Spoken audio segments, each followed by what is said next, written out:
Actually, I might keep my phone in the way because then my eyesight is better lined up with YouTube, because I'm always looking up here when you see it on YouTube, because I'm always looking at my phone. Sugarcoating it. Yeah. Oh, okay. Yeah. Say it like it is. Sugarcoating is saying like it isn't. Nothing wrong with that, I guess. Just it's not my style. Okay. Hi, Carol Ann from Kansas. Harheen. That's correct. Good job. Nobody gets it on the first try. Oh, I got it the first try. Wow. It was the second one that was bad, wasn't it? Harheen. Harheen. Welcome. Okay, so I'm here answering your questions, but first of all, I'm going to introduce myself, because I'm now on YouTube and Facebook. I've got my camera on YouTube more now, because you'll get my sight line better, I think, because I'm usually looking on my social media platforms, which are on my phone. That's why when I do YouTube, I'm never looking right at the camera. Sorry about that. Anyway, welcome to the live. My name is Lisa. I'm a parenting coach. If you go to my website, it's BratBusters.com. You can get my free behavior board, my courses, coaching. Sorry, there's a big wait list, but I'll get to you eventually. Or you can listen to our podcast. There's no wait list for that. It's called BratBusters Parenting Podcast. We release them every Tuesday and Thursday, and my daughter and I do it together. If you want to watch us do it, it's on YouTube. So, and we do have a whole 7-series podcast if you go on the playlist on YouTube, and that is all the basic information for what I teach. So it's a really good place to get started if you want to know more. Okay. So Cindy Gibson, how are you? Ontario, Canada here. Yeah, I haven't been back east, I'll be honest, since I was probably 12, I would say. Yeah, a long time ago. Yeah, probably. And that was, I'm 65 now. It's a very long time. Okay. Best steps when your 2.5-year-old, he is a twin, begins to stutter. I don't know anything about that, so I won't even say anything about that. But I would go to a speech pathologist, a professional about that, and ask them their advice. Yeah, so I can't comment on that because I know nothing about it. I'm very careful about that. But you know, it's funny because oftentimes parents will ask me about eating, and I'm not a nutritionist, I'm not a doctor, I can't discuss that. But I will tell a story of how I got my kids to eat healthy stuff. Just telling a story. But yeah, and yeah, I can't talk about that. And the problem with eating is it's not a black and white issue. They still got to eat. You got to get food into them. So how do you get healthy food into them? It's tricky sometimes. They do have very sensitive palates. Some eat everything. There's a little kid. Sorry, my back's killing me. There's a little kid on YouTube. He's about 1.5 years old. Not YouTube. It's TikTok. And he eats everything. I don't know what channel it is, but he just eats mussels like in the shell. He eats whatever's put in raw onions. He eats everything. It's phenomenal. It's mesmerizing to watch. I've never seen a toddler with such a diverse palate. It's amazing. Most kids aren't like that. Okay. Okay, you said, Erica says, best ways to lead a tricky 3, almost 4-year-old girl. Very combative and naturally sassy. Loves to be a good girl, but will definitely push boundaries. That's on you. They're only sassy when you're not a leader. Like their behavior past the age of 3 is really on you. So work on your leadership skills. That's all I'm teaching here. You might want to check out that 7-series podcast that I have. It's on YouTube, BratBusters Parenting. And it goes into all the basics for all this. Or you can check out the free behavior board. You might want to look at both. Or if you want to go further, the course or coaching, whatever. But the podcast is where we put the most information. And we go into the most detail in the podcast. Coaching is obviously different, but anyway. I mean, the podcast is the best free information that I go into the most detail rather than the short form videos. Okay. How to proceed with this is Amber. Sorry, I might sneeze. How to proceed with an 8-year-old who will not turn off game when his hour is met. Also, after getting off, will throw a tantrum. Who cares about the tantrum? Don't worry about that. That's his business, not your business. That's him processing. He can't get whatever he wants all the time, right? That's okay. Let them have that fit. But anyways, yeah, you just say, okay, so you didn't get off today. It was difficult getting you off the game today. So tomorrow you're only going to get 45 minutes. So I would cut maybe 15 minutes off the next day. You'll eventually learn. That's just one method. You might want to check out the behavior board. So yeah, you might get some better ideas on there. Oh, thanks, Taylor. I appreciate your support. Oh, do I want to tell this story? No, because it makes me look bad. It's really, something happened the other day. It's really embarrassing. I'm not going to tell it. Because I don't have a filter and I like to tell all this stuff, but I thought, no, it's too embarrassing. Okay. Sorry. Okay.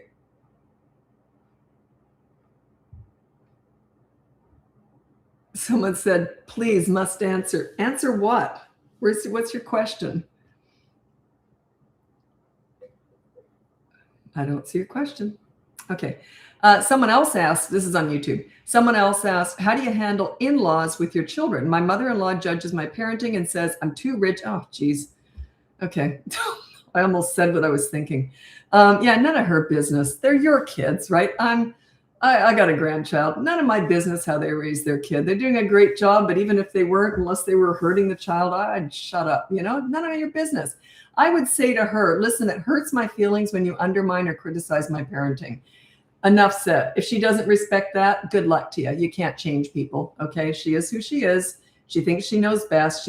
She goes under the pretense of helping, which is crap. It's passive aggressive criticism. If you give people unsolicited advice, it is passive aggressive criticism. That's all it is. So yeah, if she doesn't respect when you say you're hurting my feelings, hopeless.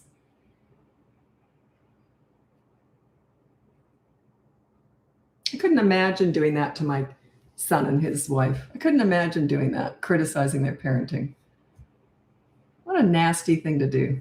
Anyway, you can save this if you want and show it to her. It'll be on YouTube after I'm done. Good luck with that. You don't want to have problems with your in-laws, but if she's hurting your feelings, there's nothing wrong with saying that. She'll say, but I'm just trying to help. Say, it's hurting my feelings. She'll argue that for sure if she's insulting you already. Good luck with it. Okay.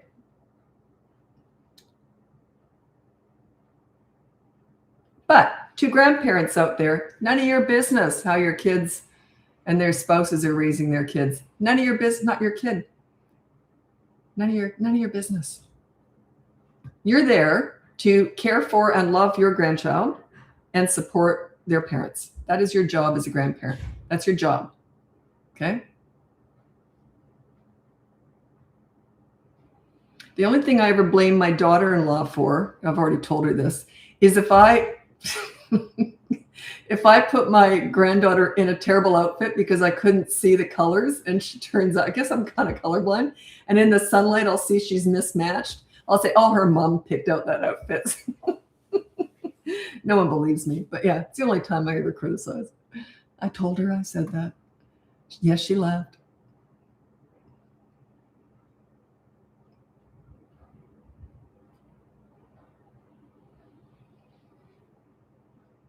Oh, thanks for your support. I appreciate that. Tell it I want to tell it because it got me giggling. It is very funny. No, I won't, because the person that it happened with might be watching. Yeah, never mind. They would laugh too, though, by the way. But yeah, I don't want to say it. I'll tell now. Okay, I'll tell it. Okay, this is so embarrassing. Okay, I turned up to this event with my granddaughter.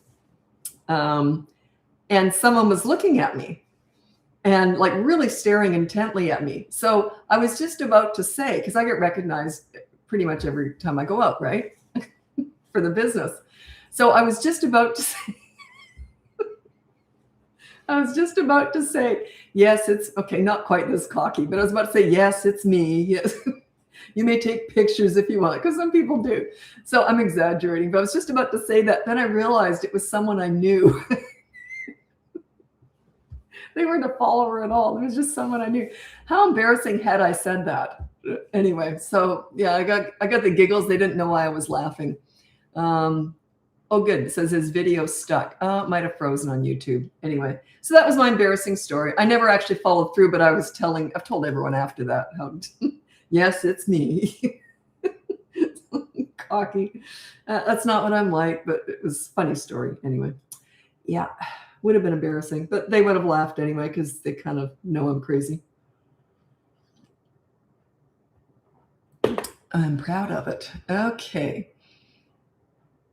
My granddaughter, this is Robin. Now, on YouTube, if anyone can let me know, is it still working or has it frozen? YouTube is it's not social media. It's not set up for lives. It does crash a lot. So if you could let me know on YouTube if it's working or not, I'd appreciate it.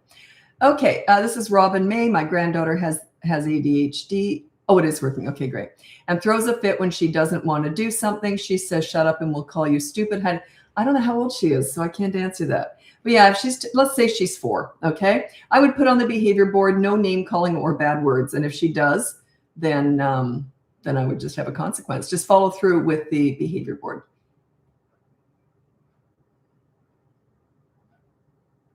And also, whenever you're disciplining a child, someone says, I can't.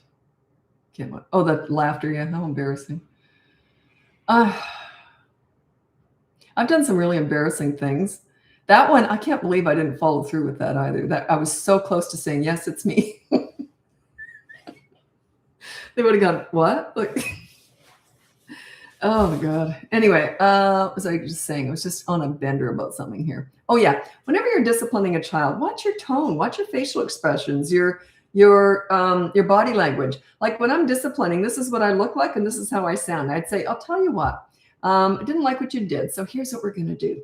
You see my tone? It's very like matter of fact. It's like almost cheery, almost chipper. You never show anger, disappointment, or frustration. You're not a leader. They'll feed off of your upsetness. Just look like, I know what I'm doing, And a lot of no, I'm not a Scorpio.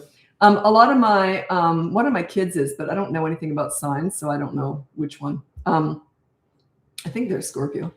Anyway, but yeah, it's very important to just show like, it's not bothering you.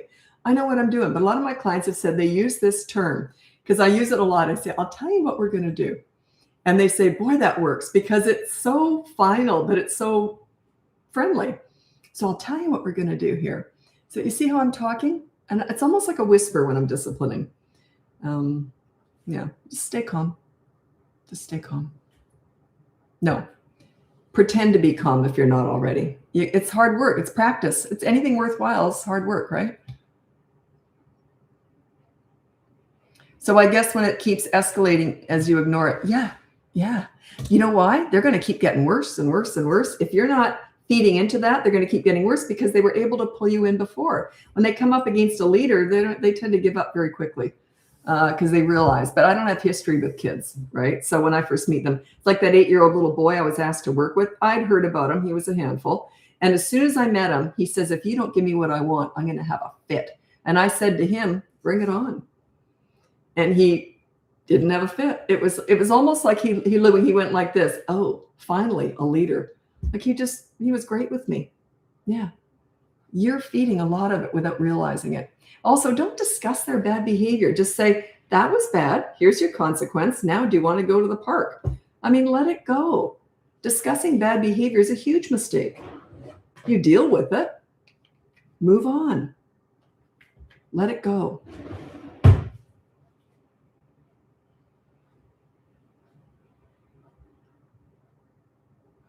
Okay.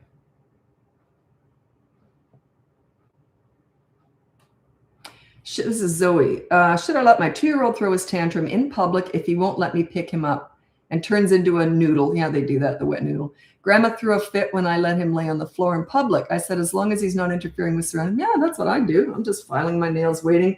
Don't let other people undermine your parenting if you know you're doing the right thing. Like that was like that time, the very last tantrum my son had with me. He was 3. He didn't have a lot of them, but he had them. And so it was in a mall, and it was a very loud, busy mall. So he wasn't disturbing anyone. And he wasn't that loud at this point because he was kind of growing out of them. So I'm just standing there waiting, looking like I'm waiting for a bus, right? And so all these young moms kept coming up to me saying, oh, you should give him a hug, get on his level, tell him, use your words. Oh God, I was like, keep moving. Like they were trying, they didn't know what they were talking about. Anyway, but all these grandmothers and moms with older kids kept coming up to me saying, you know what you're doing. I'm like, yeah, I know what I'm doing. We just kind of chatted a bit. Anyway, it only lasted maybe 2 minutes, if that. And then when he was done, I said, oh, you all done? Okay, let's go. And he never had another one. That was it, right? A tantrum is not full of big emotions and big feelings. A tantrum is a loss of emotional control, not getting what they want, when they want, and how they want it. That's it. It's based on frustration and anger. It's none of your business. Let them work it out.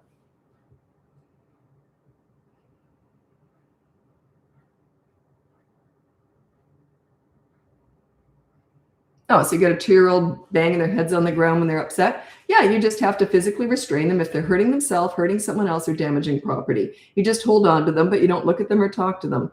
Okay, you keep letting them go, see, and then if they go to bang their head again, you prevent it the next time. Or you can buy a foam helmet and supervise them while they've got it on. Those helmets were invented for kids with disabilities, right? Who had seizures or whatever. So a lot of my clients have bought those foam helmets, and they said, the first day is kind of rough getting this helmet on them, but you want to buy, by the way, a little bit of a secret is buy one that's a bit bigger so that it's easier to get on. And you're right there watching the whole time to make sure they're safe with this, because you have to put the chin thing underneath. So anyway, you put it on them, and then most clients say in one day, the next time they start to go to throw their head on the ground, you just pull out that helmet and they stop. They do not like that helmet. You don't leave it on all day, just while they're having the tantrum.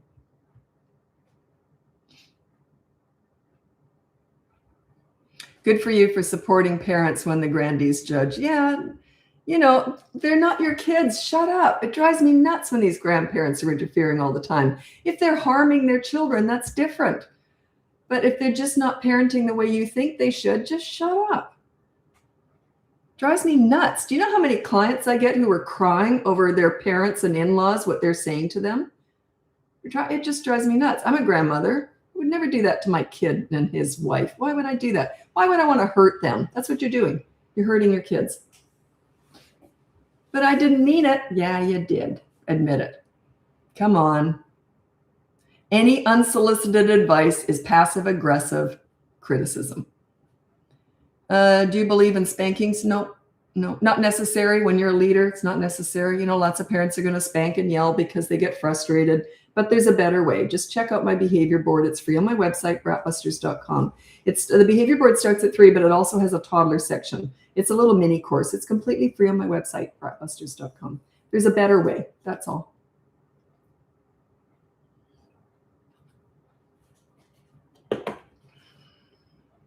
Sorry, I said shut up there. There might be kids listening. Don't leave us in suspense. Oh, I already told the story. Yeah. What a doofus. Oh. It's funny because I often say this.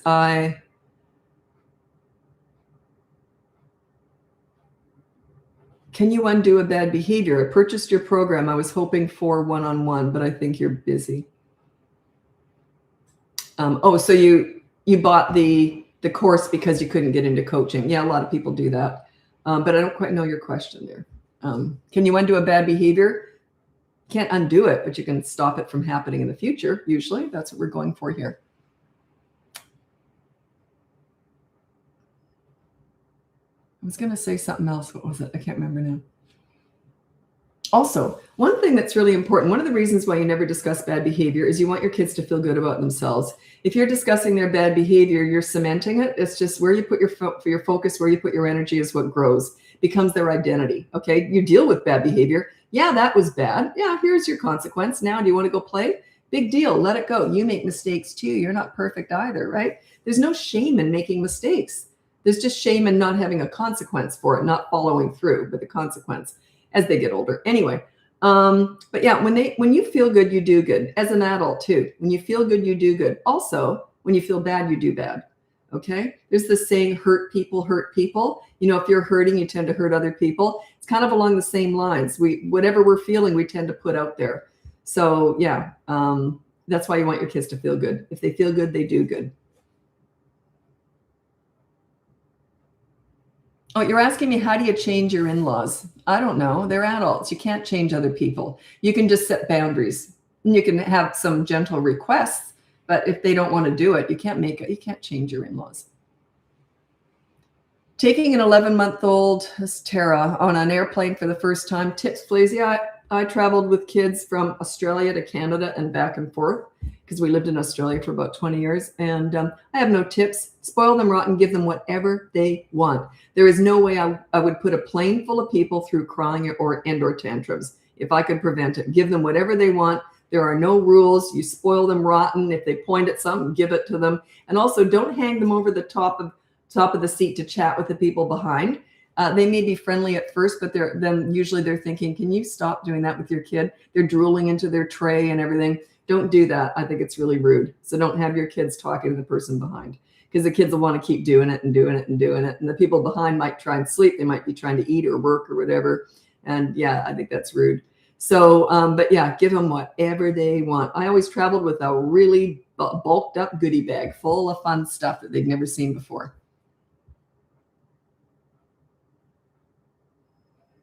Okay, I keep scrolling, so I make sure you're still here when I answer, because in lives, people come and go. So I like to make sure you're still here when I answer. You got 2.5-year-old twins fighting over toys. Yeah, what you can do, I got a lot of different ideas. Which one do I want to do? 2.5-year-olds fighting over toys. I got so many different options here. You can teach them how to play well together. So a lot of times parents are so busy trying to stop the bad behavior, they forget to teach them how to have good behavior. So you can play with them, and you can have, if there's only one thing that is prized and they both want it, I wouldn't suggest you leave that out unless you're there to supervise with that. You're there in the mix. But if it's stuff that there's lots of them, like lots of Duplo or blocks or whatever, that kind of stuff they can learn to share. You don't so much teach a 2.5-year-old how to share, you teach them how to not grab off other people. So if they grab off the other kid, you say no, hand it back to the other kid. Then you sort of fuss a little bit over the other kid, okay? And then you might want to play with them a little bit, but yeah. The goodie bag is hard to hide with good hide and seek skills, LOL. Yeah, it is traveling with kids, yeah. I did it the first time we did it. My son was 18 months old, and we went from we were living in Australia. We visited Canada, and it was a 24-hour trip with a layover in there. 24 hours with an 18-month-old. None of us slept for 24 hours. An 18-month-old didn't sleep for 24 hours.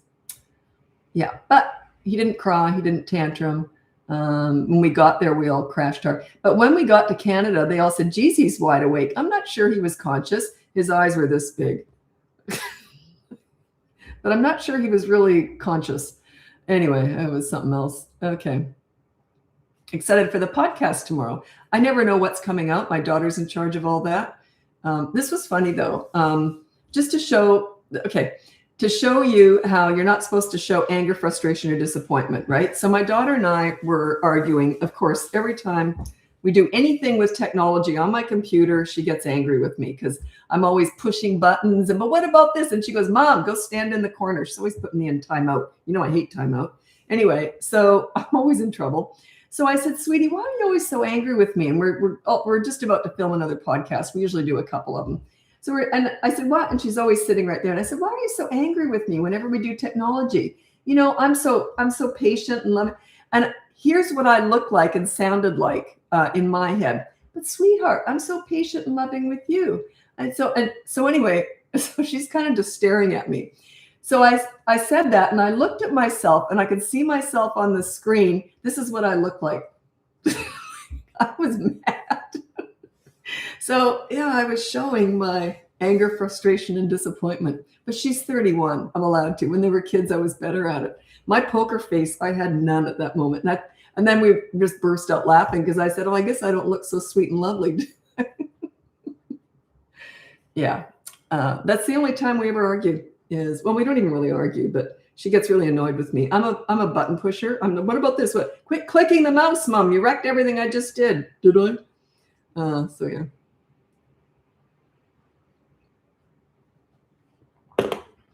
Okay. So we're not even always aware of that. That's like one of my clients years ago had I can't remember, 16-year-old boy or something. And I taught them how to connect with the teenager, and they were actually out somewhere enjoying each other's company. And then the mother, I say, never discuss the bad times. Or no, that wasn't it. It was a different one. Sorry. Anyway, this the teenager had done something wrong, had a consequence. So the mother had said, I want you to empty the dishwasher within 15 minutes.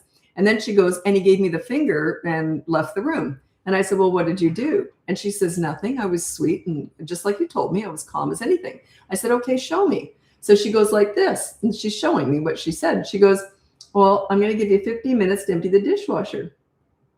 And I said, you rolled your eyes. She said, no, I didn't. I said, yeah, do it again. So she goes like this. She goes, 15 minutes to empty the dishwasher. I said, you did it again. So she wasn't even aware of it. So check yourself in the mirror. Pretend you're talking to your kids. Look at your face like I did with my daughter. You know, it can be a real eye opener. So I said, next time you talk to them, just say you got 15 minutes to empty the dishwasher. So that should solve the problem. But anyway, that was it. That was the turning point with her. She realized that she was showing disgust and frustration with him all the time, but she was talking in a lovely tone, but she was still rolling her eyes. So those little nuances, they make a big difference. You know, especially kids, this was a teenager, but especially kids, they're not listening to you as much as they're watching you. I would say actually adults are like that too. You can say, like if someone said to you, you look lovely tonight, what would you listen to, the words or their face, right? So it's more about facial expressions, tone of voice, body language, I would say. It's stronger. Are your consequences mostly just cleaning? Any chore, it can be, it usually is just a chore, like a good deed is basically what it is. They could even, like if they hurt someone, they could do something nice for that person. They could maybe share their favorite toy with them. Or if they did something to you, called you a bad name, and their rule is no name calling, they can brush your hair for 5 minutes, something that you enjoy, that, you know, something like that. It's just a good deed. Don't get caught up in what the consequences are. It's not that important. It's just you did something bad. Now you replace it with a good deed. If you refuse to do that, then we use the second consequence, which is the negative deprivation. The first one is a positive action. If they refuse to do it, then you take charge and you do the negative deprivation. It's all explained on my website in the behavior board, and that's free.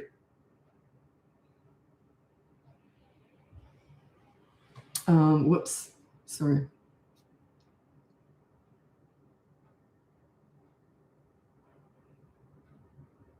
Oh, what should I do when my 14-month-old twins are taking toys away from each other? Not much. Use diversion. Give them each the same toy. You know, start singing a song. You divert their attention because they're still babies. You're not correcting bad behavior at that stage. If they're hitting each other, you would still use diversion. You use diversion up to about 16 months old. That's when they're coming into the toddler stuff, right? And it's a crossover. It's not like, okay, today's the day we're going to use discipline, consistent corrective actions. It's sort of a gray area, like 16 months to 18 months around them.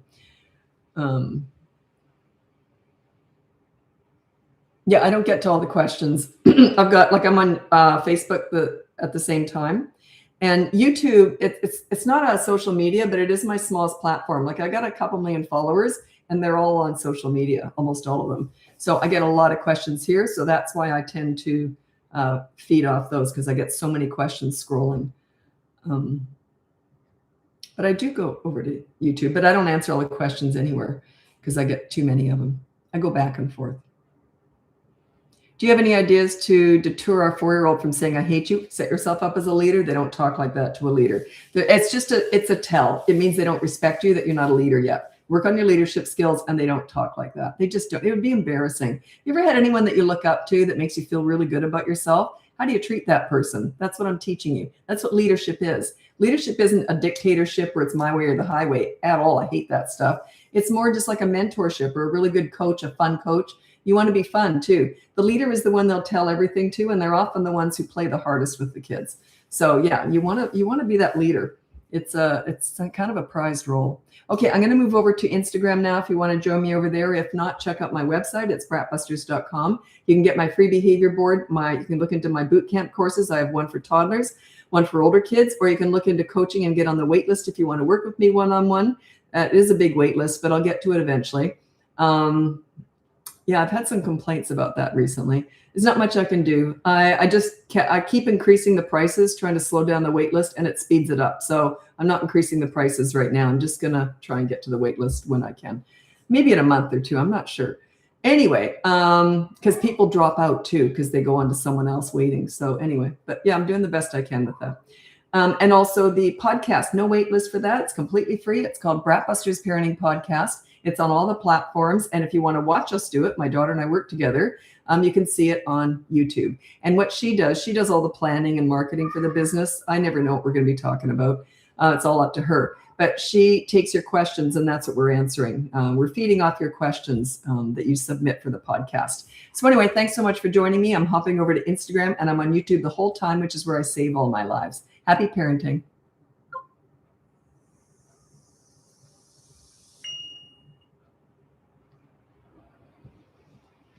I'm just going to yabber while I'm doing this. I bought a new pair of jeans the other day, and then I liked them so much. They were so comfortable. I bought a second pair. They didn't fit at all the same. Not at all. They were weird. Aren't they supposed to be manufactured by the same machines? I didn't understand that. I had to go all the way back and return them. Oh, they changed it again. They keep changing the buttons you have to push. It's frustrating. Okay.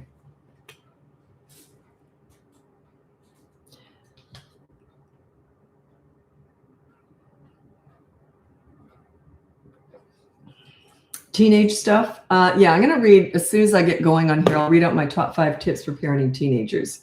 And I need usually to answer a direct question about teenagers. I usually need to ask more questions. So yeah, so it's more like coaching almost all the time because I need a lot more context around teenagers. But anyway, I'm just waiting. Oh, everyone's here. I forgot Instagram. Everyone turns up right away. Anyway, thanks so much for joining me. My name's Lisa. I'm a parenting coach. If you want to go on my website, check out my free behavior board, my courses, my coaching. I do have a wait list for that, but I'll get to it eventually.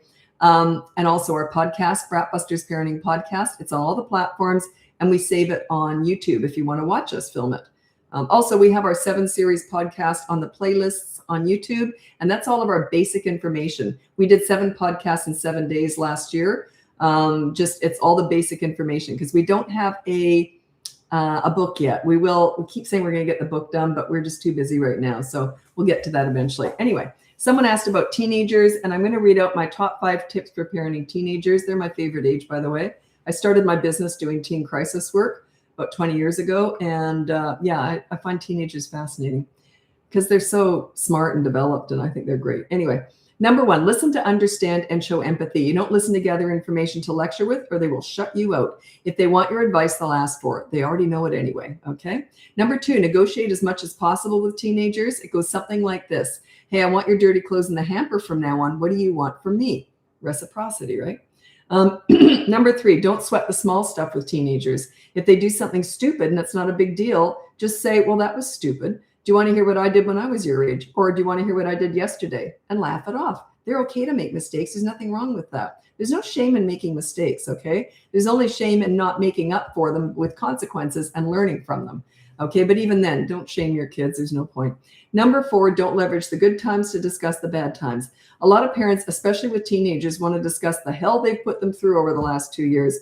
What good is that going to do you? It's just going to make everyone feel worse. There's never a good time to talk about bad times. Your revenge with your teenagers is when they have their own teenagers and then they complain to you. And you can just go like this. That's a shame. That's your revenge. It's a slow burn, but yeah, you can't talk about the bad times. Just wait. They'll have their own with their own teenagers. Maybe not horrible, but you know what I'm saying. Okay, now number 5, you can be a right fighter or you can be happy. Can't be both. Think about it. Can't be that way with anybody, really.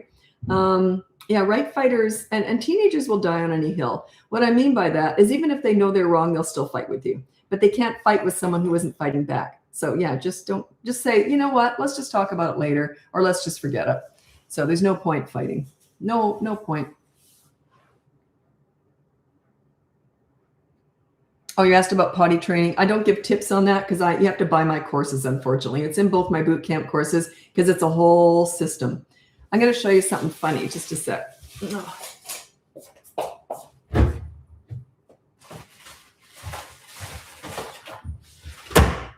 Okay. I made this book up about 20 years ago. No, it wasn't. It was 2011.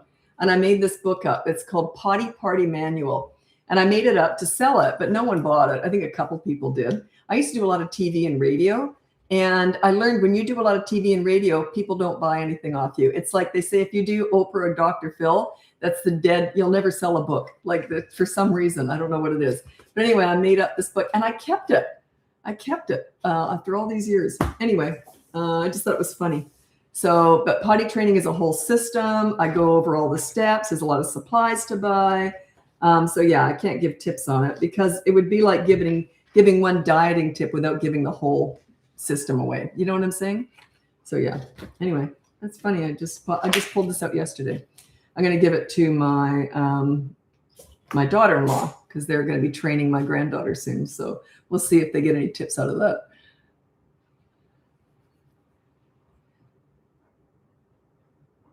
But anyway, isn't that cute? Okay.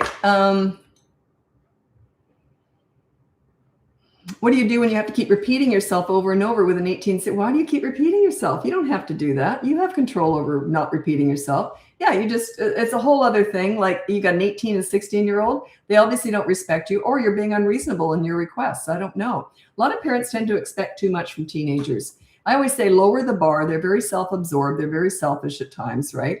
They're very me. They're trying to grow up. They're trying to pull away from you. So yeah, lower the bar. And I just read out my top 5 tips for parenting teenagers. Hopefully some of that will help. But yeah, maybe you're asking too much. I don't know. Or they just don't respect you. Work on your relationship. Whenever I'm working with parents with teenagers, they always want to address the bad behavior. And I say, we don't do that in the first session at all. We might get to it in the third session because we got to build up your relationship first. They're not going to listen to you anyway if you don't have a good relationship with them. So we got to work on your bond, your connection. Your friendship with your teenagers, right? That's what we got to work on first. We got to get a base before we can build off it. Otherwise, it's just it's just crumbling. It's not going to work.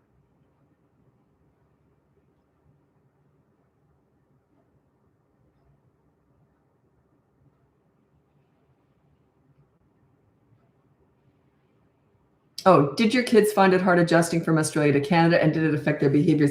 No, they were 15 and 10, and they were pretty easy kids anyway. And one of my kids said, because when we were moving around and all that, and I said, oh, sorry about this. And they said, Mom, wherever you are is home. I thought that was so sweet. Anyway, but we were a really tight, family. And yeah, they were great. They loved it. And my son was in high school when we moved here. And he started high school and he goes, it's just like in the movies. Because in Australia, they don't have hallways because it's tropical, basically, where we were. So it's hard to explain, but you have to walk out. Sort of like a motel. You know how you walk out your door and there's walkways? That's what their schools were like. So they had no inner hallways and they didn't have lockers or anything. So yeah, it's very different over there. And they moved here and said, it's just like in the movies, these hallways and all these lockers and no uniforms. Yeah, so they loved it. They thought it was fabulous. I actually had the hardest time because I never wanted to leave Australia. I loved it there. And I would never have left there, except my mom got ill. So it was worth it. She died in my arms a few years later. So yeah, at 93. So it was worth it. You move for many different reasons, but I moved for love. I moved for my mom from Australia to Canada, and it was hard. But I would say I suffered the most. I really never expected to ever leave Australia. I love Canada too, but I was really settled there. Okay, you got a really shy 4-year-old, nervous in public. Yeah, it's just practice. And don't make a big deal out of it either. Go talk to him. Go talk to him. Don't do that. Just let them find their way. They see you talking too. My brother and I we talk to anyone everywhere we go because they were raised that way. And both my kids are like that too because they were raised, because they saw us doing it. My mother especially was a real extrovert, very social. And, I was too. I'll talk to anyone, anywhere I go. Your kids are watching you. Okay. So make sure you're super friendly and outgoing. A lot of parents say, well, I'm really shy, but how do I stop my kids? They're watching you. If they see you holding back and not being able to talk to people, right? Remember, leaders lead by example, not by lecturing, but by example. They're watching you. That's why you're on the behavior board too. If you're not, you're just a dictator.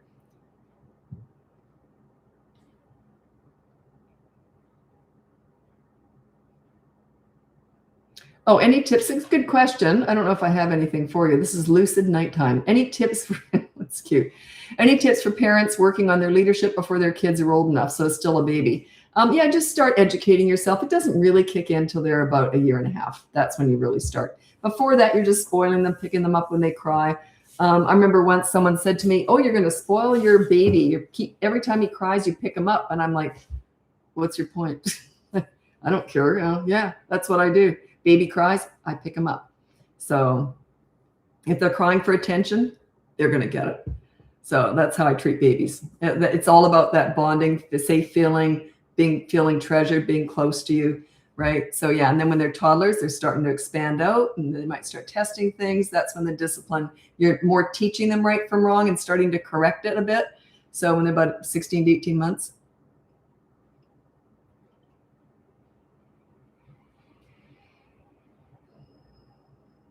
That's a good question, but I missed it. Oh, here it is. Okay, this is Jordan. How do you handle huge outbursts after telling child they're receiving the consequence in the behavior board? My 7-year-old will punch, kick, and throw things. If they're hurting people, here's what I might do. Because of the age, they're 7. 7 is, if they're getting still physically violent with people at 7, I call that the red zone. Don't worry, it's not like they'll be criminals, but it's sort of because they're getting bigger now. And that's when they've kind of formed it by 7. The first 7 years, they're forming their personality. And by 7, you really want to catch this now when they're 7, because it gets harder and harder as time goes on. So if they're being physically aggressive, let's say that they broke a rule, they threw something and it broke. That was the rule, no throwing stuff. So you go to the behavior board and you say, okay, so your consequence is now they start having an outburst. They hit you, they kick, whatever. Then you let them finish. You just stand there, try and protect yourself, try and restrain them from hurting you or themselves, whatever. As soon as they're done, I would say this, I'll tell you what, you were going to get a consequence for throwing things because that's your rule. And it was going to be empty the dishwasher within 15 minutes. But because of all this kicking that just happened, we're going to go straight to 24-hour media blackout. And that starts now. And then you go, do you understand? Let the poop hit the fan.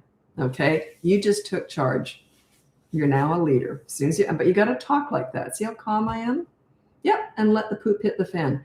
Their scene cannot overpower you. Their scene is your opportunity to exercise your leadership. But you see how calm I was?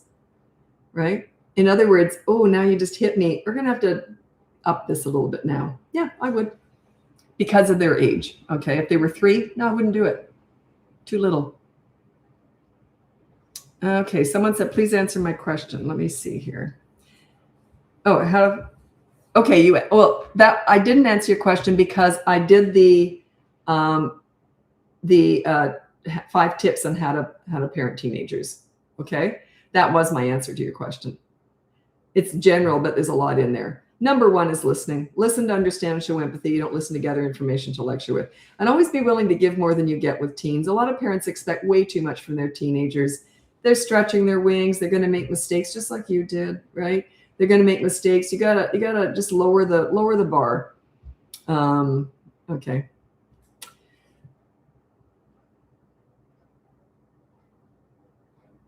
Three-year-old runs into his room and slams the door when told no or not getting what he wants. Good. You're rid of him for a while. I wouldn't have a problem with that. Yeah, I might put it on the board for the next week. No slamming doors. And then when he does, I'd open it up and I'd say, let's go to the board. He probably won't. He'll probably slam it again. I walk there all by myself. I say, let me see, your rule is no slamming doors. And I'm all alone here. He'll be listening probably. So the consequence is this. So just follow through. See how calm I am?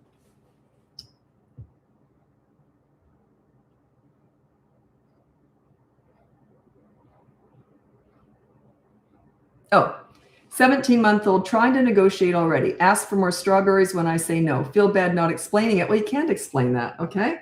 He's not going to listen anyway. So you just say, oh, no more strawberries, all gone. Now let's read a book. You move on to the next. You show him there's another plan happening. You don't just say no to something. You say what you're going to do next. Oh, we're going to read a book now. Strawberries. We'll have some tomorrow. Don't look at this. I got a new book. I'll tell you what we're going to do. See how I've already controlled the whole narrative. I'm controlling the energy. I'm not going to let him do it.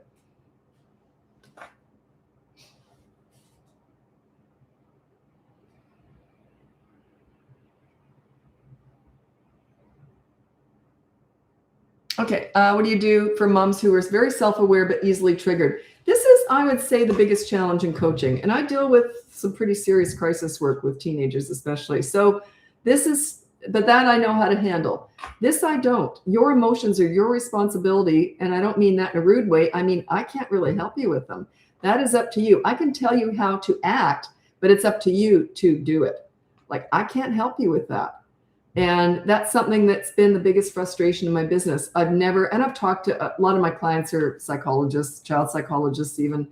They still struggle with parenting. I couldn't do their jobs. And they say, you're right. You can't control someone else's emotions. And there's no way you can tell them what to do, a healthier way to act or feel, but it's up to them to make the change. So yeah, I can't help you with that. That is your challenge, is to, if you do get triggered, to not show it.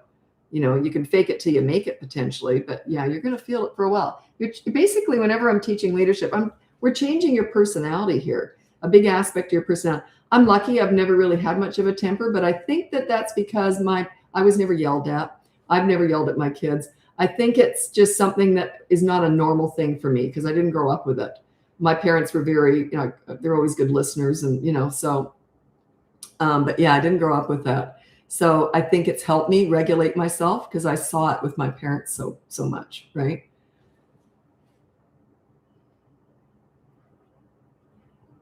Oh, you got a new baby coming into the house? Yeah. You can't really prepare them for that. And I really believe that.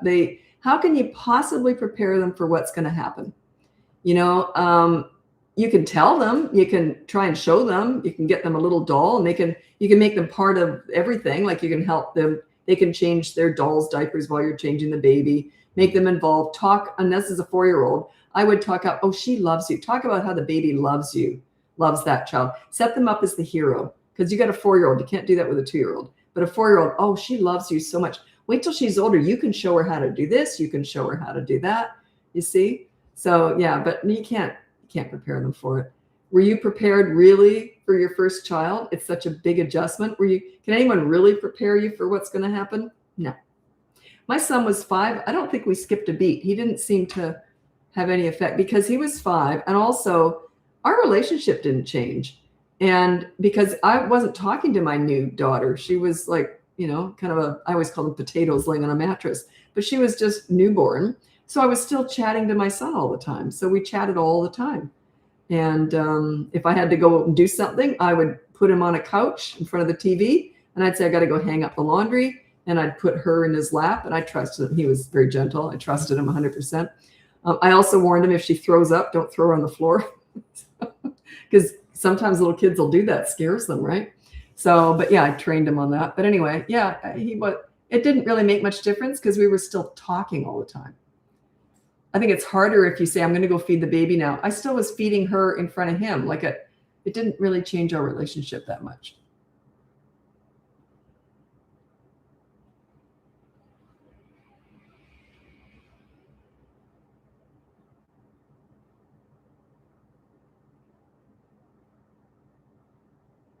Oh, how can I request you as a coach? I did online, put in waiting list. Yeah, you got to go on the website. Unless you were a past client, you always get the front of the line. But yeah, I had a past client do that once. They went on the wait list.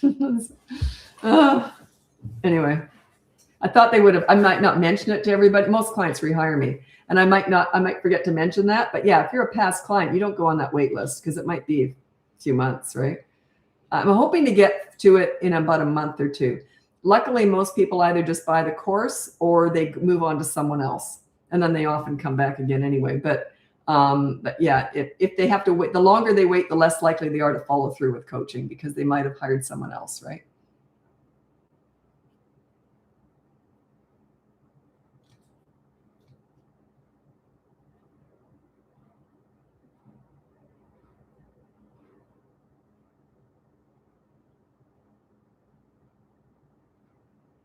Okay, my kids don't have screen time, so what do I do with the big consequence? There's always 2 consequences for the kids. There's a positive action if they won't do that.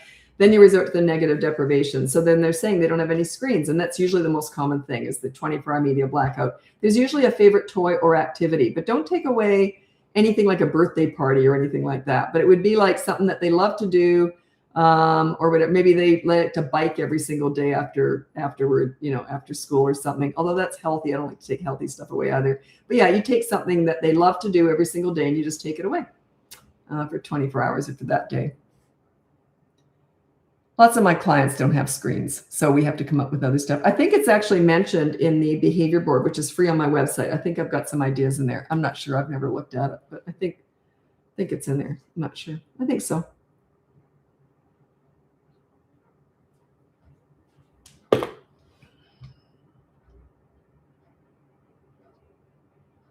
Okay, I can't talk about picky eaters. This is Lauren on YouTube. The reason is I'm not a nutritionist and I'm not a doctor, so I can't discuss nutrition. But I will tell you what I did with my kids. One of mine was a kind of a picky eater. And so what I did was I knew what my kids liked, and I always cooked around those taste buds. But I cooked, God, I hate cooking. I hate it with a passion. Anyway, but I made everything from scratch because I'm really into health food. And so I look back at 30 years of cooking from scratch. Anyway, but I was very good at hiding healthy stuff in everything. So I knew they loved cheese sauce. They loved pasta. I would really hide everything in sauces, and they had to have vegetables, but they could choose them. But they weren't choosing what we ate every night. I just say, look, you have to have 3 vegetables every day. What should those be? I think they ate pretty much every single night. It was corn, carrots, broccoli, and cauliflower, and then sometimes corn, sometimes some other vegetables. But then I decided how to cook around that. But then I also made them try something new all the time. So I said, you don't have to eat it. You just have to try it. So there was never any pushback because there was no pressure to eat it. They would very politely just say, no, I don't like it. And then I kept introducing the same foods over and over again because I said, your taste buds will change as you grow. And then they did. And they'd try something. I'm like, yeah, I like that now. So, and they weren't stubborn about it because they didn't have that pushback, right? They don't tend to fight with leaders because it's just a different relationship. How to build a strong relationship with your baby from the beginning. Well, I just say hold them a lot, as much as possible. Talk to them, sing to them. Just because they're babies, they still love your voice and the vibration of you talking. They love that. So yeah, just hold them as much as possible. That's all. My son, when he was born, I remember I went to the doctor. I had the most agonizingly painful jaw in the first year after he was born. And I couldn't figure out why. This is all I did for a whole year. Where's my little angel? No wonder why he talked so early. But I was just so sore for smiling and chatting with him constantly. It was just constant. He was tiny, brand new baby. I was always talking to him and always smiling. And my jaw I was in agony for a whole year, the first year he was born. Wow. And he talked very early.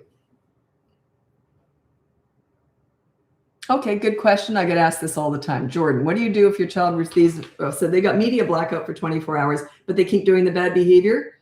Nothing you can do. You can just say this once or maybe twice. Say, well, that's why you've got media blackout. Your hands are tied for 24 hours. You're investing in tomorrow. There's nothing you can do in that 24 hours, right? You're investing in tomorrow. He might think twice before that happens again, right? It's like a story. It was so cute. This client I had, she had a 7-year-old little boy. And he had lost his PlayStation or Switch or whatever it was called. He lost it for 24 hours and he loved this thing. Of course, they all do. And he loved this thing. When he got it back, he didn't know his mom was listening. He gets it back and he sits back with his controller and he says to himself, I won't be doing that again. Is that the cutest thing? And he didn't. He learned. And it was interesting because when he said that, he realized it was his choice. He lost it because of what he did, right? He knew that. Thought that was cute. What's the opposite of leader behavior? Anger, yelling, going on about bad behavior, focusing on the negative. That's not a leader. No. Check out my pool story. It explains how I treat kids. I don't let anything go. I deal with bad behavior. You have to let stuff go when you're learning how to do this. You pick your battles, 1 battle per week for the first 3 weeks. Then we deal with everything in the course on week 4. But anyway, but yeah, pick your battles. But yeah, anger usually. Leaders don't get angry. They solve problems. They don't discuss bad behavior because it's just mean. You deal with it, but you don't discuss it. Okay, is it possible I've lost my leadership skills with my 3-year-old since starting daycare? Doesn't listen like before and throws tantrums constantly.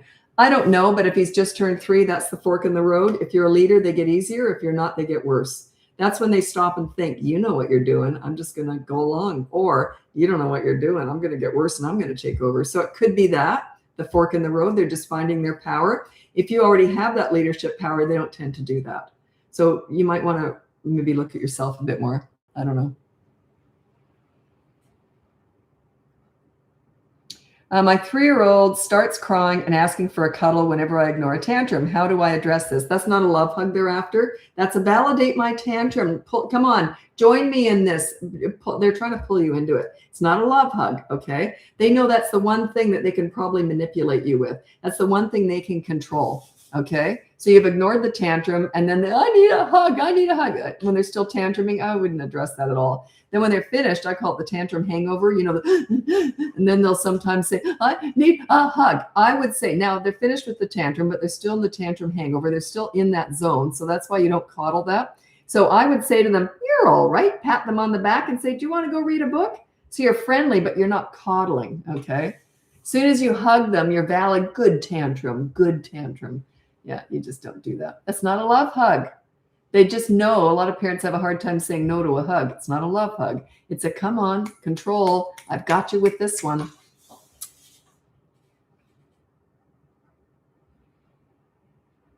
Oh, how much TV did I let my kids watch? Quite a bit, I guess. Like when I was making dinner, they would watch TV. If they didn't want to come in and help me or give them something to do with dinner, no, they certainly, while I was, when I was cooking dinner a lot. Or if there was something, I think as they got older, there'd be like a show on that they liked. The Simpsons had first come out when my son was older. They didn't get the nuances with that. And I was horrified when I can't watch cartoons, but every so often I'd hear something and I'd think, wow, that was rude, but it was all nuanced, so kids didn't get it. So, but I wouldn't let my daughter watch it. So, but my son, I would. I don't know how old he was, but maybe 9 or something. But yeah, I let them watch it. But if they'd ever argued getting off of it, I would have pulled back. That would have been an issue. You see what I mean? Like, because I would have just said, okay, turn the TV off. And they go, sure, okay. Let's go outside. Sure, okay. But if they'd argue, I would have thought, oh, I'm pulling back that TV a bit, right? We did have computer games and PlayStation too. So, but they were always respectful. So if they weren't, I would have changed it. Please expand on the 3-year-old fork in the road. Leadership is yelling, et cetera. It's a tricky name. Okay, leadership versus yelling. Yelling just is your loss of control. You just don't know what else to do. Most parents yell. But yeah, it's just a loss of control. It's because you don't know what to do. The thing is, yelling works in the short term, but it backfires. It's like that short-term gain for long-term pain. I teach the other short-term pain for long-term gain, right? So yelling is just a sign that you're out of control. You don't know what else to do because no one wants to yell. So why would you yell if you knew a better way? I'm teaching you the better way. What else did you ask me there? Oh, the 3-year-old fork in the road. Okay. 3 years old. I'm not a scientist or a doctor or anything, but that is when that frontal lobe, the sense of reasoning, starts to kick in. And it's really right around 3. They have the ability to stop and think before they act. Okay. That's the difference. That's why the behavior board starts right at 3. It doesn't start before, maybe a couple of weeks, maybe. But yeah, it's like right at 3. They all have the ability to learn how to stop and think before they act. The frontal lobe is kicking in. It's the sense of reasoning, common sense starting to kick in. Okay. So that's what we're feeding off of. So that's the fork in the road. They stop and think about a lot of stuff and they realize, wait a minute, my parents, all I have to do is kick and scream and they'll give me whatever I want. Then they up it because they start to stop and think and they really up what they can get away with too. But if you're totally in charge and you make sure that you're guiding them into doing the right thing by correcting the naughty stuff, then they go, well, my parents know what they're doing and we're all happy. So by the way, kids who are acting out are less happy than kids who aren't. Unless you're the authority style parent, even those are happier than the kids who are acting out under a pleaser. The pleaser parent style is a disaster. Those are the most miserable parents and kids that I've ever seen, is the pleasers, generally speaking, is the pleaser parent style. Everyone's out of control. No one's in charge. Children desperately need, crave, and want leadership. If you're not a leader for your children, you send them out in the world by the time they go to school, they're going to be very susceptible and vulnerable to peer pressure, drug dealers, Kardashians, bullying, whatever. They're going to be vulnerable because they're naturally going to be looking for someone to follow. It's just a natural instinct to need someone to follow when you're young. And that sort of ends at around 12. Usually they start to, it's still a little different with teenagers. So at that point, when you're about to yell, well, just follow everything I'm teaching and then it'll teach you what else to do. So I can't control your yelling. Only you can control that. Like, I can't tell you how to control yourself. That's up to you. That's like say, well, how do I not eat that chocolate cake in the fridge? That's your challenge. Your challenge is not to yell. If you're dieting, your challenge is not to eat that chocolate cake in the fridge. Like, Oh, I'm a recovering alcoholic. How do I not drink that vodka in the freezer? Well, that's your challenge. It's not, I can't help you with that. That is your challenge. I can tell you what to do, but your challenge is doing it. Okay. Yeah. Everyone wants to know how, it's like years ago, I used to teach fitness, and one of my clients or person who used to turn up to my classes said, it's great when I'm here, but how do I get myself here? Because that's the hard part. And I said, well, and this is someone I got along with really well, this guy, he was very funny. And I said, I'll tell you what I'll do. I'm usually up at 5 because I have to get ready for the 6 a.m. class. So I said, what I'll do is I'll set my alarm at 4:30, give me a key to your house and your address, and I'll drive to your place. I'll come in, I'll go in your bedroom with a wet fish. I'll slap you across the head, get you out of bed, and drive you to the gym. How would that be? And he said, okay, I know it's up to me. I can't help you get to the gym. I can't help you not yell. That is the hard part. That's your challenge. I can tell you what else to do, though. If you know what else to do, it's easier not to do what you don't want to do, right? You only yell because you don't know what else to do, and it is hard to stop. I've never been yelled at, so that's why I never yelled at my kids. It's not a go-to for me because I didn't grow up with it. It helps.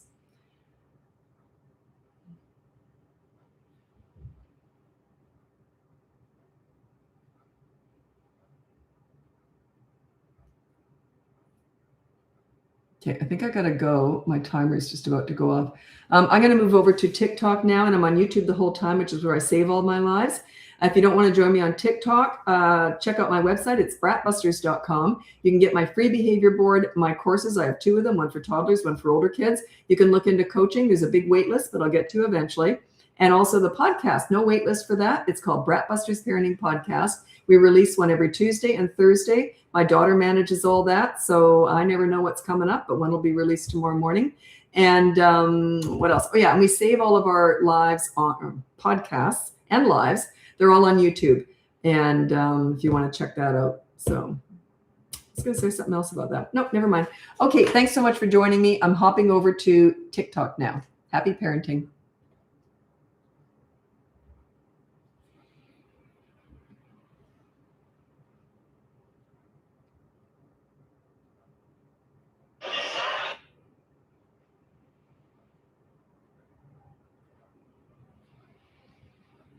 I'm getting really close to 1 million followers on TikTok now. That'll be huge. Huge. I can't imagine just on one platform having that many.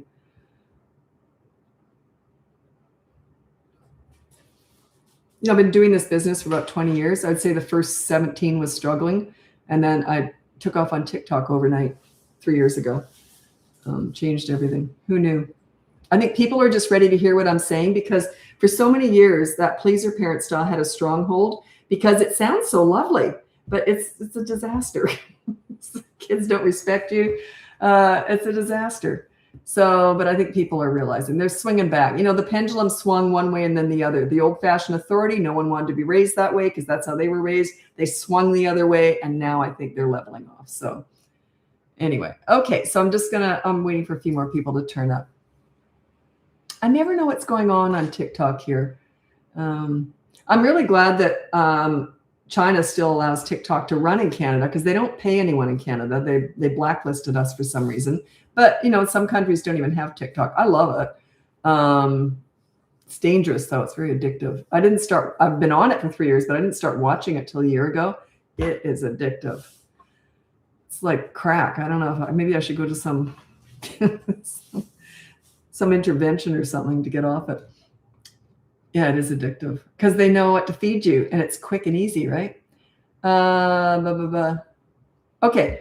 I'm going to introduce myself in a second, but I want to get to Irene because you did buy the course. I've been following your advice, but at times my 2-year-old still hits me. Yeah, they're going to keep trying stuff for a while, but you don't want to let them keep hitting. So they get like muscle memory, like hitting becomes normal. It's like, muscle memory. So when you see it coming, you grab their hand if possible, okay? And if you're going to carry them and they hit while you're carrying them, if they're upset or something, carry them facing away from you and put your hand on the back of their head so they can't hit you or headbutt you, and it's hard to kick that way too.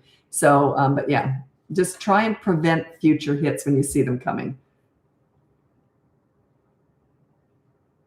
Okay, I'm going to introduce myself. I got enough people in here now. My name's Lisa. I'm a parenting coach. If you go to my website, it's BratBusters.com. You can get my free behavior board, my courses. I have 2 of them, one for toddlers, one for older kids. They're the boot camp courses. If you want to work with me one-on-one, that would be private coaching. I do have a big wait list, but I'll get to that eventually. And also you can listen to our podcast if you're interested in that. We release one every Tuesday and every Thursday. So 2 a week. They're on all the platforms, and we save it on YouTube. We're blown away by that, by the way. We just started it. My daughter said we got to do a podcast. So we started it about 1.5 years ago, not quite that long ago.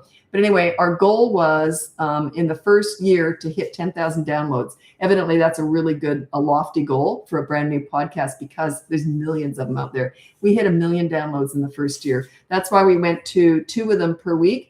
And we're just blown away. We make no money off that podcast. That is just something that we enjoy doing. It's more long form. Sorry, my tie on my chair is undone. Anyway, it's more long form, and we really feel like that's where a lot of people are going and getting the best results for free. And you know, most people aren't going to buy my stuff, and I'm fine with that. But if I can help you for free, that is exciting, right? So that way, like the podcast, I really feel most people say that's where they're getting the most results, is because it's longer. We go into more detail in the podcast. It's very well thought out. I don't do any of that. My daughter does. She decides what we're going to be talking about. I never know what we're going to be talking about. She does all the planning. Okay, so anyway, thanks so much for your support on the podcast. It is not taken for granted, and we work really, really hard to try and put something that will help you out there, okay? We do kind of get the giggles sometimes. We edit most of that out because we want to make it really helpful for you. And someone said to me today, they said they like my advice because it's so straightforward. And yeah, I'm really here just to help you. I'm not here just to sound like I know what I'm talking about. I want to give you advice that you can actually use, practical stuff you can use. So that's always our goal. We're not going to be perfect, but we're doing our best here. Okay, I love your work, but struggling with my 8 and 12-year-old fighting. I feel like I'm always failing. Okay, if you look up, just Google BratBusters sibling rivalry or kids fighting. I've got tons of videos on that, okay? And you want to look that up because I might have lots of different ideas, and I won't think of them all here. We might I actually have a podcast on sibling rivalry. So if you go on YouTube and BratBusters sibling rivalry, it'll probably pop up. So check out the podcast. I'll go into more detail on the podcast. But I've got thousands and thousands of videos out there and podcasts and everything. So yeah, because I got so many different ideas for that, I'd rather you just go look at a whole bunch of them.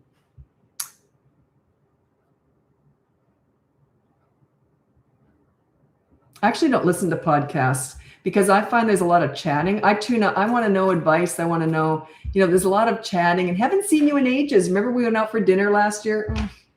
I'm very, I like to just get to the point. Some people like that. I just don't happen to like it. I'm not criticizing them for it. I just don't like it. That's all. Lots of people do. These are really big podcasts too, but I tuned in to learn about something. So I don't want to hear what you had for dinner last night. Yeah, I probably do that too, like I'm doing right now. Okay. Parenting tips for toddlers and older kids. Share your challenges. AI summary. Is that a person or just AI? My challenges? Well, I teach it, so I didn't have a lot. You never want to take parenting advice from someone who found it difficult. You only want to take it from someone who found it easy and who's finished the job and worked with hundreds of kids. It's heavily experience-based. You don't want to be able to relate to the person that you're taking parenting advice from, because if you're struggling, you don't want to take advice from someone who is struggling or has struggled and they're teaching it now. Why did they struggle in the first place? You got to be very careful with that.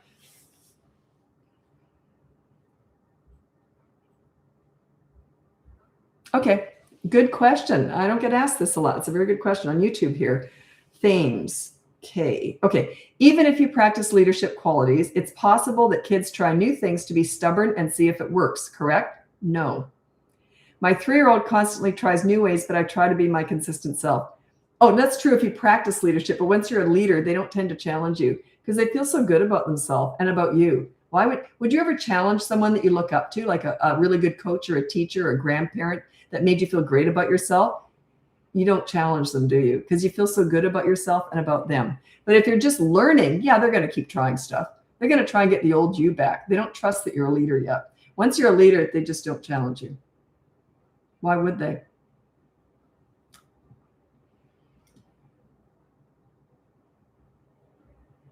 Do your strategies work with kids with major emotional disorders like DMDD? Okay, here's the thing. I don't teach specific things for specific types of kids, except in real special needs, like, but anyway, generally, I'm just teaching your relationship with your children. Doesn't really matter what they have, what their challenges are. It's your relationship is what I'm teaching. Your parenting is what I'm teaching. Okay. Your connection with your kids. It's mainly that. It's not the discipline. That's secondary. We're not trying to raise nice kids here. We're trying to, well, we are. That's a byproduct. But my main goal is that you enjoy parenting and you find it easy like I did. And you wallow in it, right? You wallow in your kids. You have fun with them. Raising nice kids is just a byproduct. It happens, but it's a byproduct of what I'm teaching. You set yourself up as a fun leader.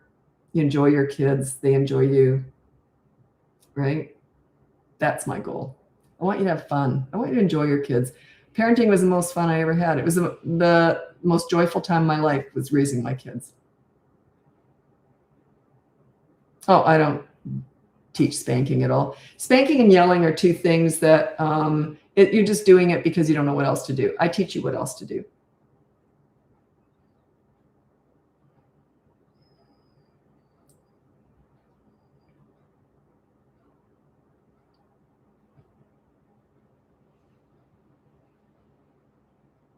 Yeah, wallowing in your kids is such a beautiful concept from Shannon. Motherhood is such a gift. It is, but a lot of people don't feel that way.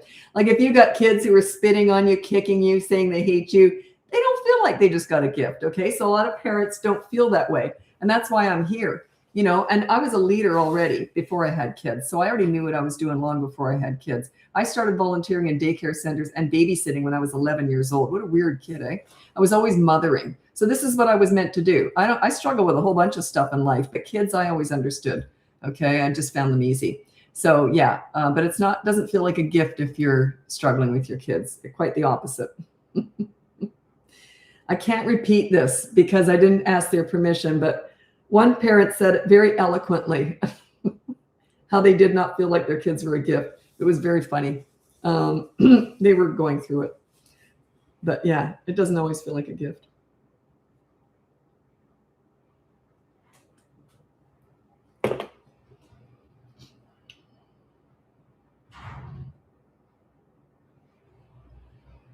Did I just see, just a sec here. Am I on TikTok? Yes, I am. Did I just see Dot here? I have not seen you in a very long time. Was that Dot? Okay. Used to be a regular and then I didn't see them on here for quite some time. Okay. Either they got sick of me or they just got busy.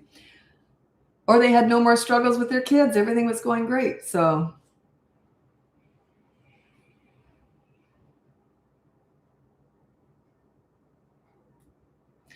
oh, forgot to say, I call you the Angles. My son said, why are you listening to the Angles when I put your podcast in the car?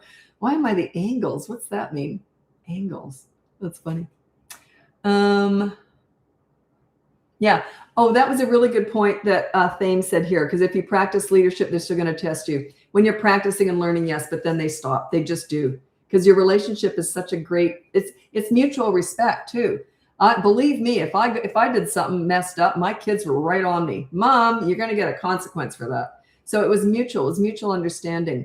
So yeah, that's where you want to go. But while you're working, you're not going to be there for a while. Once you're there, everything gets smooth and easy. It just does. Okay. You're always going to have, angels and angels. So once you get there, it's easy, but getting there is hard work. But it's like anything, right? You got to work for it. What are good consequences for a 2 and a 4-year-old? They're very different ages. Check out my free behavior board. It has a toddler section for the 2-year-old. It also has a section for 3 and above. They're disciplined quite differently. We don't use a behavior board with under 3. So check that out. It's self-explanatory. It's all free. How long does it take with consistent corrective action with an almost 2-year-old? Realistically, it can take 1 day or it can take a year. Depends on what it is, how consistent you are, how hell-bent they are on doing whatever they're doing. So yeah, I can't tell you. Yeah. And they don't really, it doesn't, okay. 2-year-olds are kind of unpredictable. They're adorable, but they're all feet, no brains. They're going to keep trying stuff, but the bad behavior should peter out. It should sort of lessen in frequency, intensity, and duration over a period of time. They don't tend to learn overnight. It peters out.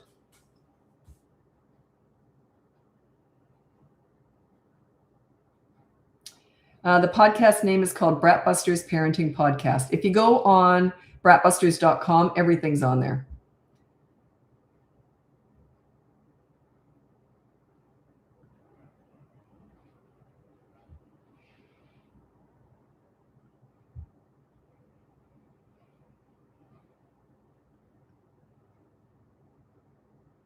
Any tips for single mothers? I was a single mother. The hardest part for me was when my teenage son would go out late at night, I had to pick him up in the middle of the night. I had to wake up my young daughter to go and do that. I would say that was hell some nights. And sometimes she wasn't feeling very well, and I'd have to wake her up to go and pick up my son. But it was very important to me to allow him to go out and have fun with his friends. That was very important to me. You got to give to get, right? So yeah. But if we were both really sick, we would have found another way around that. But yeah, that was tough. So, and everything's the same. Like, it's just like, you said, any tips for a single parent? It's the same as what I'm teaching you.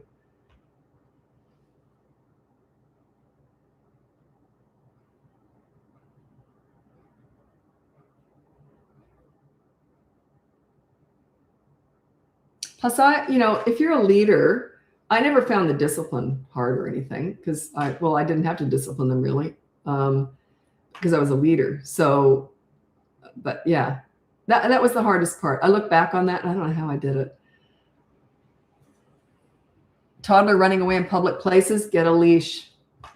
You restrain them in a stroller, in a car seat. If they're running, you want them to get flattened by a bus or put them on a leash. That's your two options.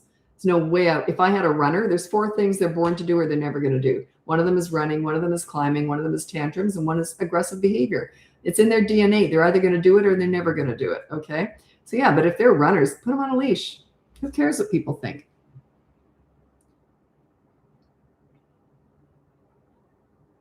What if they're running at 5 years old? I would probably still have some kind of a restraint. Yeah, I would. If they're running, absolutely. And I would also have a consequence when they get home. About what age do you think kids should be caring about their own hygiene? Well, you have good habits when they're growing up. Like my kids were in the bath every night, wash their hair every night, brush their teeth twice a day, whatever. So they had good habits growing up. So they didn't know any different going into the teen years. So I made sure I bought them deodorants or whatever they needed.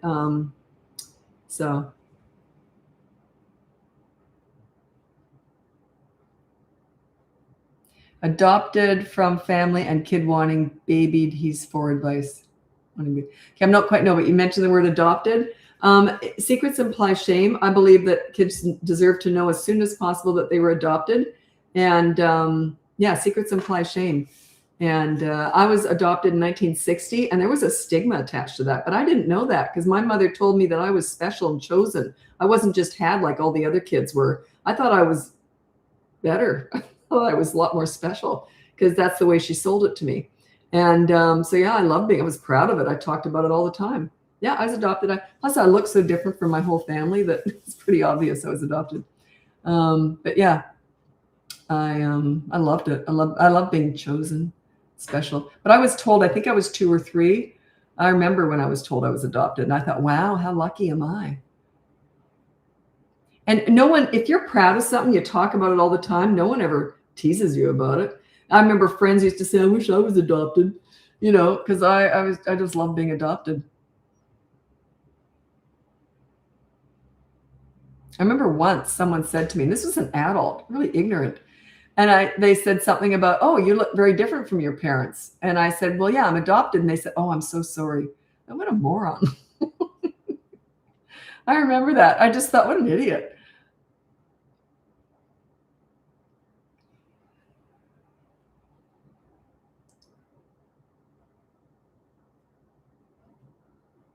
Okay. You got a 15-year-old lying about vaping. Our relationship seems strong, but now not sure. Okay, you just got to work on the relationship. You can't handle the vaping right away because you don't have the relationship built yet. So I'm just going to read out my top 5 tips for parenting teens. By the way, in coaching, that's usually that kind of stuff because it's like a drug and that would be coaching, but I'll read out my top 5 tips for parenting teenagers. Number 1, you listen to understand and show empathy. You don't listen to gather information to lecture with, or they will tune you out. If they want your advice, they'll ask for it. They already know it anyway. Number 2, negotiate as much as possible. Go something like this. Hey, I want your dirty clothes in the hamper. What do you want from me? Reciprocity. Number 3, don't sweat the small stuff with teenagers. If they do something stupid, just say that was stupid. You want to hear what I did when I was your age, or do you want to hear what I did yesterday? There's no shame in making mistakes, right? We all do. Number 4, don't leverage the good times to discuss the bad times. So you never discuss bad times. There's never a good time to discuss bad times. Let it go. Deal with it, then move on. Number 5, you can be a right fighter or you can be happy with teenagers. You can't be both. They will die on any hill. Even if they know they're wrong, they will still keep arguing, okay? So just say something like this. I'll tell you what, let's just talk about it later, or let's just drop it, right? So, and that's good advice for even adult relationships. You can be a right fighter or you can be happy. You know, I'm very good with words. Like I remember growing up, I always, you know how later on you think, oh, I wish I'd said that. I always said it right in the moment. If someone came at me, I always had a comeback. I was pretty good at handling people. And then I realized that's not a very likable quality. I don't do it anymore. I just go silent. If someone's snotty, I usually just go silent. Or I'll just say something like this. Yeah, crazy Lisa. Like if they say, why would you do that? Ah, crazy Lisa. So yeah, I don't get into it anymore, but I used to be a right fighter and I was proud of it too. I was very good with words and handling people. And that is a very unlikable quality. It's very intimidating. And yeah, who cares? What a bragger, eh? What a show off. Yeah. So youth. I'm old now. I get it. Aging is very humbling because you realize the more you know, if you got an open mind, you always want to learn. The more you learn, the more stupid you realize you are. You know, we're all just students in this life and we're all trying to figure it out. Don't try and up people. There's nothing likable about that.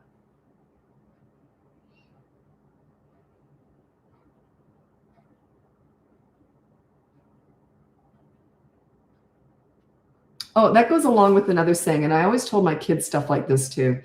No one wants to be impressed.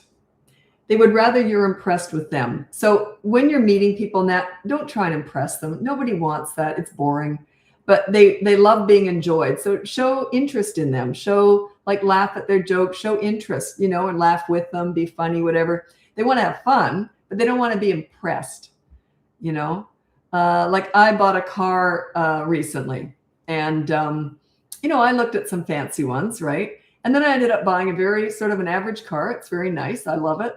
But then someone actually said to me, well, if you bought this, people would be impressed. And I thought, well, that's the last thing I'd want to do. Like, it's so pretentious and fake and materialistic and superficial. People don't care. You know, the people that are impressed by that are not people I'd want anyway. So you want people who are fun, who make you feel good, and you want to make people feel good, right? Don't try and impress people. I told my kids that. I said, they just want to have fun. You know, they just want to enjoy life. They want to feel good about themselves and you. Yeah, being impressive is not a nice quality.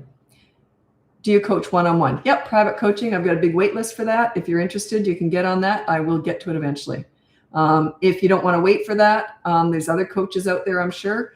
Well, I've never looked at them, but I know there are. Or you can look into my, I do have courses if you want one of those. And the podcast, that's all free. And there's tons of information on there. I'm not trying to turn you off coaching, but it is a wait list. So, and what I was doing for a while there is I kept upping the price because that's what you're supposed to do, right? When you get a big, and then the wait list kept getting bigger and bigger. So I've stopped upping the price and I don't quite know how to handle that now. But I think the podcast, I'm trying to turn people onto that too. It's all free and there's lots of information in there. How long is the wait list? I don't want to say how many people are in there, but I'm hoping, because a lot of people, the longer they wait, they bail. They go and hire someone else or they just get the course or whatever. So yeah, the podcast is called BratBusters Parenting Podcast. If you just go on BratBusters.com, everything I have is on there. All the free stuff, the coaching, the courses. But, you know, if you're just starting out, listen to the podcast. If you like that, you might want to buy the course. if the behavior board, if you're on the fence about buying the course and you think you'll try the behavior board on your own, just read it. If you think you can manage it on your own, do it. But I'd rather, if you're going to buy the course, and don't try and do just the free behavior board first, because there's a lot more information in the course. You get a better result if you're going to get the course. Just wait and do it that way. Can you actually get a degree for being a parenting coach? I think, you know what? It's so, well, there is no degree for parenting coaches. It's such an experience-based profession. And I always say, a lot of my clients are teachers, principals, child psychologists. I couldn't do their jobs, but they struggle with parenting. It's personal. There's no degree for this, right? It's heavily experience-based.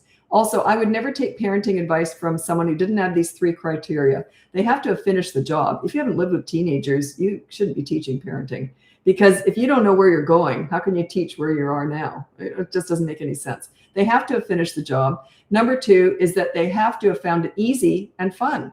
Why would you take advice from someone who didn't find it easy and fun all the way through, right?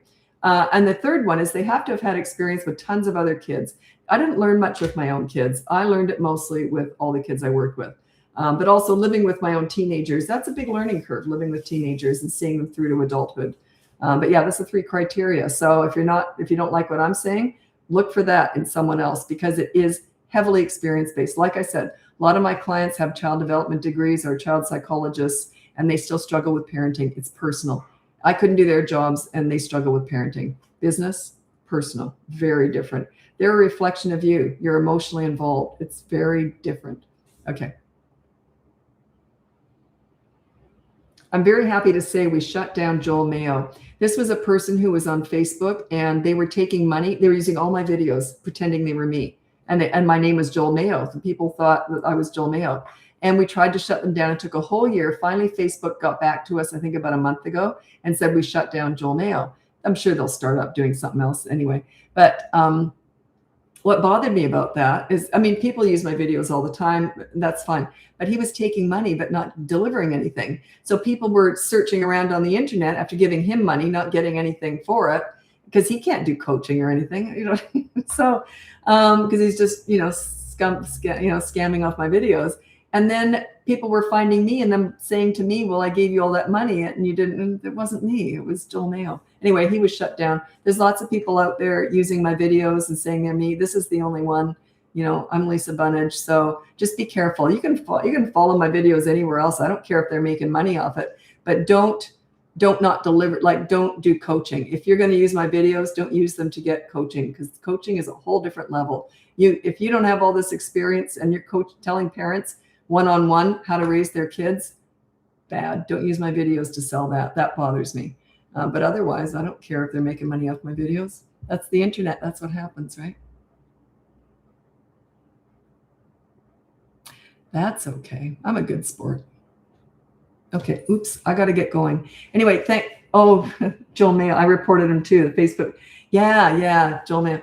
It just bothered me because he was taking money and pretending to be me. It's okay if people make money off your videos saying this is me, but I'm using these. It was just so dirty, right? He said he wasn't doing anything wrong, but he was. Anyway, I got to get going. Thanks so much for joining me. My name is Lisa. I'm a parenting coach. If you go to my website, it's BratBusters.com. You can get my free behavior board, my courses. You can get on the coaching waitlist if you want to work with me one-on-one. You can look into my podcast. It's called BratBusters Parenting Podcast. It's on all the platforms, and we save it on YouTube if you want to watch us on there. I would suggest that you start out with the 7-series podcast. It's on the playlist on YouTube, BratBusters Parenting, and that has all the basic information. So anyway, thanks so much for joining me. Happy parenting. Bye now.